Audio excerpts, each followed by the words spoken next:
Okay, so we are gradually ending our discussion of Riemann integral, and this is the last part where we are going to talk about Riemann integration.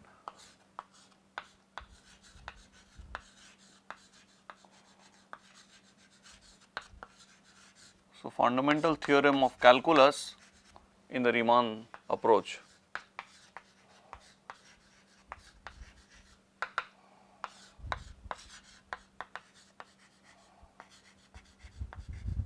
So, we are not going to prove anything here, but maybe one or two things we will prove which we can do fast. Otherwise, our aim would be to mention the theorem, and our aim would be then to illustrate what the result tells us. So, you have a function f which is in RAB, a bounded function, integrable on RAB. RAB means this is a set of all bounded function which is Riemann integrable on AB. So, you have this function f on RAB and you define a function capital F. So, you define a function f again from AB to R as fx is equal to integral a to x f of x dx. Now, we have spoken about this fundamental theorem when we had spoken about the whole thing in our in Riemann in the Newton's calculus, when Newton's integration theory, when we were speaking about integration, we had spoken about this theorem. So, what we have proved actually there, so that is why we are not repeating the proof here, right. So, what it says is the following: if f is continuous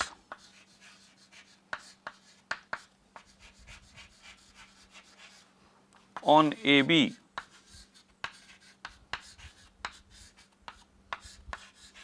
then if f is continuous on AB, then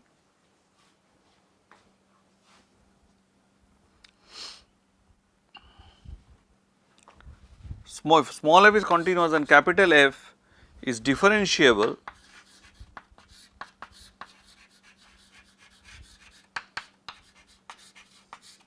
of course, right and left derivative is on the end point there are these left and right derivatives. So, that is assumed. So, f is differentiable, and because one might start asking what do you mean by differentiability in the closed interval.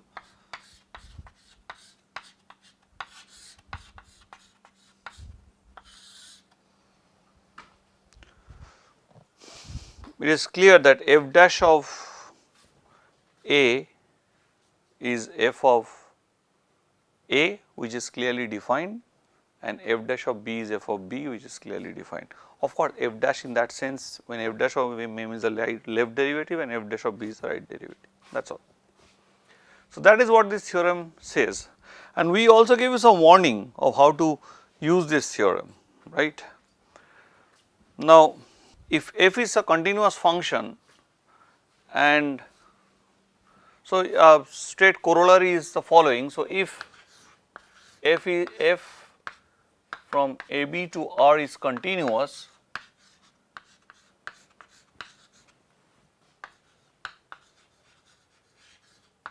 this is also we had done, and where we introduced the idea of anti-derivative basically. But there was a crux. I hope you remember the example which I had given. That was something very important that you need to keep in mind, that f from AB to R is continuous and f is equal to g dash, means f of x equal to g dash of x for some g, from AB to R.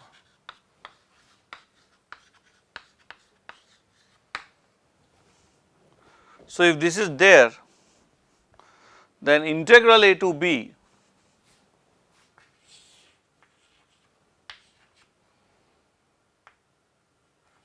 f of x dx is equal to g of b minus g of a. So, you might be wondering how to prove this. So, is g the function g is the function which is f? No, that is something one has to be very careful of. G is not the f function. There f and g, capital F and g should differ by some constant. See, let me construct, for example, construct fx. So, never think that because of these, that capital F which was given, there must be this g.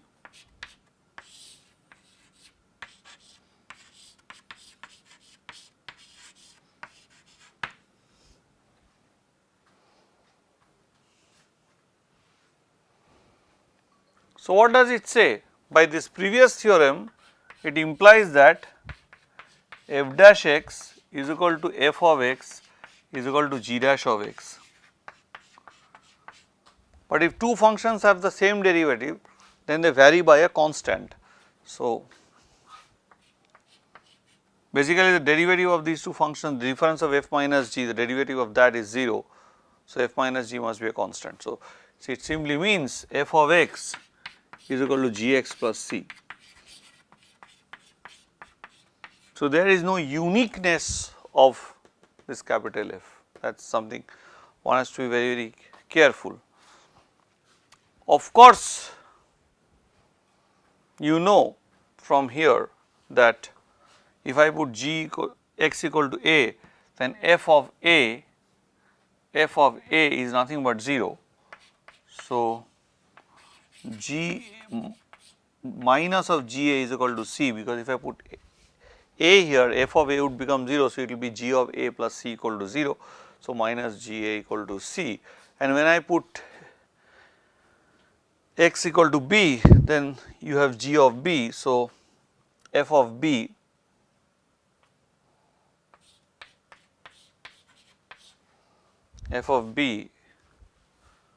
would be equal to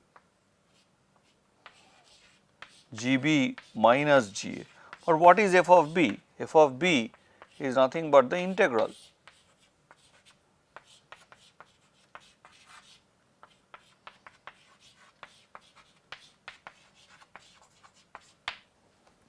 So, that is your result. One might simply think, oh, this is just simply think that, okay, what is this integral? Integral is nothing, integral from a to b f x dx is nothing, but you have to find some function g whose derivative is f, and then gb minus ga will give you the integral. But you have to be careful here, the definition of continuity is very, very important. That f is continuous is a very important thing, you cannot escape continuity at here. The reason is twofold, because I am going to give you an example of a bounded function which is not differentiable, is not continuous and hence not differentiable, but has an integral. So, integral does not mean that it is just the difference of two quantities gb minus ga. Find some function which it will, you have g dash x and you can do that. So, it is very simple, you take an example, say f x is equal to 0 when x is not equal to 1, equal to 1 when x is equal to 1. We had solved this problem, we have shown that this is integrable.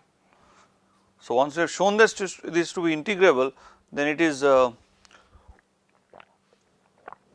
clear that this function is not continuous and not differentiable everywhere, but still integration is there, but you cannot write that integral as gb minus ga. So, continuity is a very important thing here, that is what I am going to trying to tell you. There is no way you can write it as gb minus ga. Of course, there are certain cases, for example, if you have gx equal to x cube by 3 and what f x is equal to x square, then f x is nothing but g dash x. And of course, that will simply tell you that a to b x square dx is x a cube. So, p cube by 3 minus a cube by 3. So, now by induction you will have the standard formula which you know about integrals, that is known to all, any kid who has done some calculus would know that this is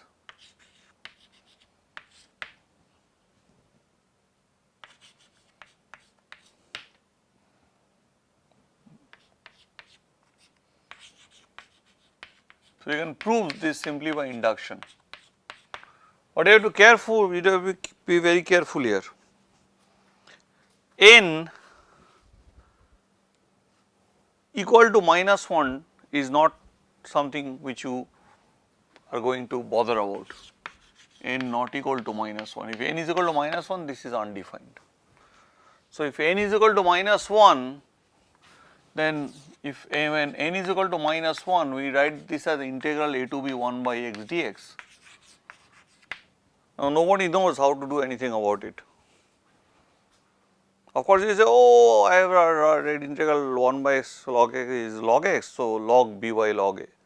So, of course, you can do that if a is strictly bigger than 0 and b is strictly bigger than 0. If not, so in general, not knowing what a and b is, it is not possible to say anything about this integral. So, this is something you have to be very, very careful about, that just by applying that formula blindly, you may not always get something. So, because here there could be a scenario where 0 is inside, it will be minus 1 to plus 1 1 by x dx and then that is it. So, you have a function which is not continuous, which is just blowing up. So, if you have 0 to 1 say, then also this function it is meaningless, but you have 1 to some t, then it is meaningful. So, you can understand, because this is nothing but the hyperbola, and you understand 1 to some t. So, the area is clearly defined, but if I here I have the area just keeps on increasing, because the function blows up as I go towards 0. So, these are the certain things you have to understand, that the arbitrary writing formula is not always fine. So, just if I know that f x is equal to g dash x and I write them as integral whatever be a and b, I do not care, I write it as gb minus ga is wrong. Lot of things have to be taken care before you actually apply the fundamental theorem of calculus. So, what we wrote is essentially the first fundamental theorem. Now, here we will go to something more. What we have just written this for continuous functions. What can be said if we are just concentrated on integrable functions, a bounded function which is Riemann integrable or whatever. So, if you take any integrable function and if f is equal to g dash, right, f is equal to g dash for some g, then for even for such functions integral a to b f x dx is gb minus ga. So, that is what I am going to write down. So, now we are going off from Newtonian thing into the standard Riemann framework, that it does not matter, we do not have to bother much about continuity, only integrability of the function is important, and only the fact. Now, you can say that f is a function, f is a, oh you might say, oh then might say, is not f continuous, but no, f is the derivative of a function. Derivative of a function need not be continuous. Every function need not have a continuous derivative. A very pathological example, this x sine 1 by x when f x when x is not equal to 0 and 0 when x is equal to 0. Say you take the function x square sine 1 by x when x, so you take the function say f x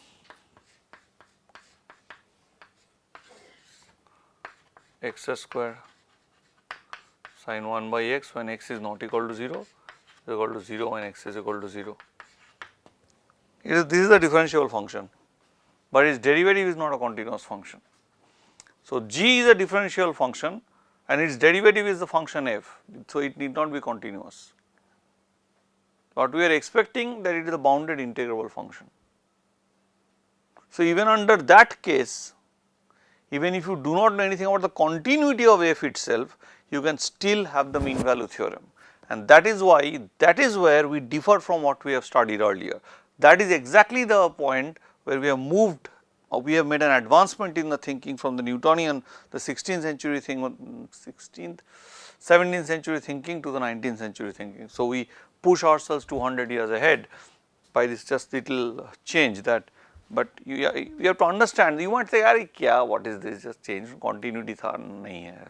No, taking away continuity of function is a big deal in mathematics, and it makes a huge lot of difference, and that is why I am telling that this what we are now going to do and we are really going to prove is an important result.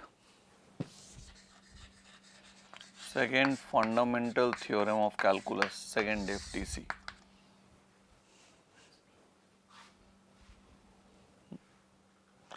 Let f be element of RAB and further let f of x is equal to g dash x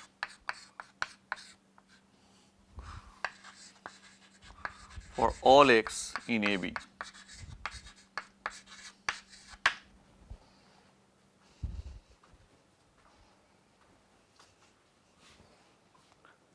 Then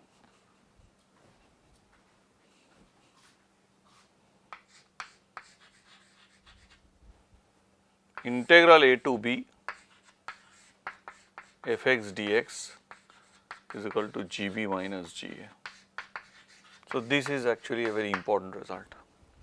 So, which we are now going to give a proof, or proof would be from Spivak. We are actually discussing this from the book by Spivak, so which I write it down again. So, it will be found in other places also, but I prefer writing, discussing it from Spivak where it is written in a proper, very clean way. Okay, so we will now start doing the proof of this, and with this, once we finish the proof of this, we can end this. I am going to end this part. We are not going to go and work through the things, because we will see if we find time. So, we will give some 1 or 2 examples. So, okay, so we will start the proof of this. Cut kijiye to.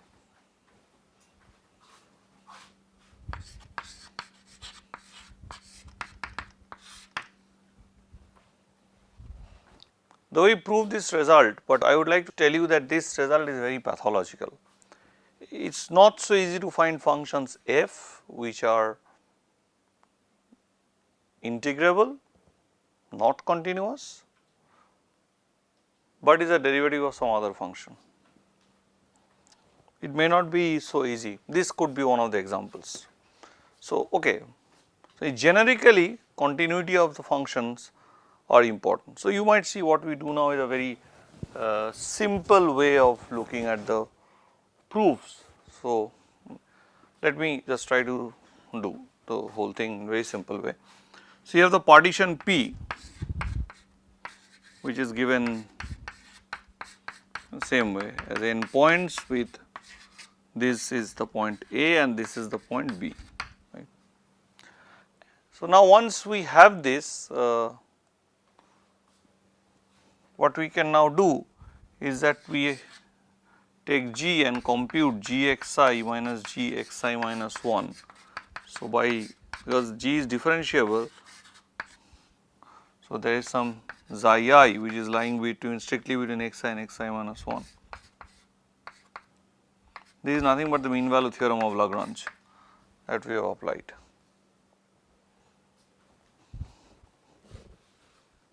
So, What is g dash x?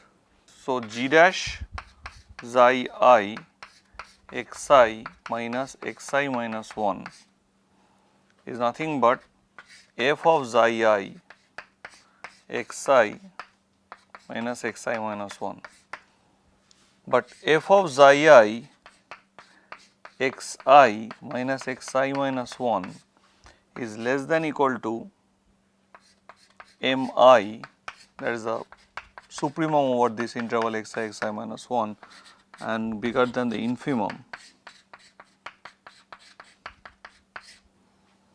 So, what we are showing here is that if I do not even have, even if I have continuity of f, I need not use the continuity of f, I can only use the integrability of f, that's just the thing.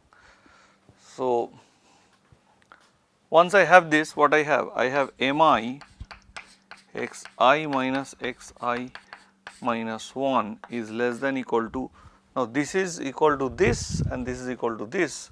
So, g of xi minus g of xi minus 1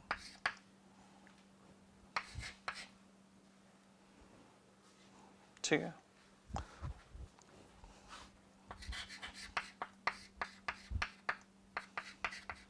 So, if you sum them up from 1 to n, this will be a telescopic sum, it will give you GB minus GA. So, you will get LPF is less than equal to GB minus GA minus UPF. So, these true for any partition P. So, supremum over all partition P in P, LPF is less than equal to GB minus GA less than equal to infimum over all partitions in P, LPF, sorry LFP I guess. Oh, I think I am making a mistake, this is a sign I am habituated to, but LFP. So, I was writing LFP throughout following Spivak's notation, sorry UFP. So, this is, but because the function is integrable, this is nothing but the integral and this is nothing but the integral by definition. That simply means that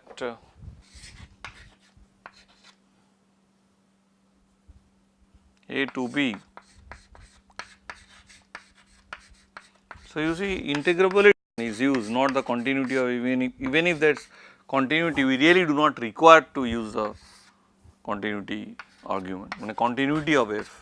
There are other proofs where you can use the continuity of f, otherwise you do not require, but you see it simply comes out here, which simply means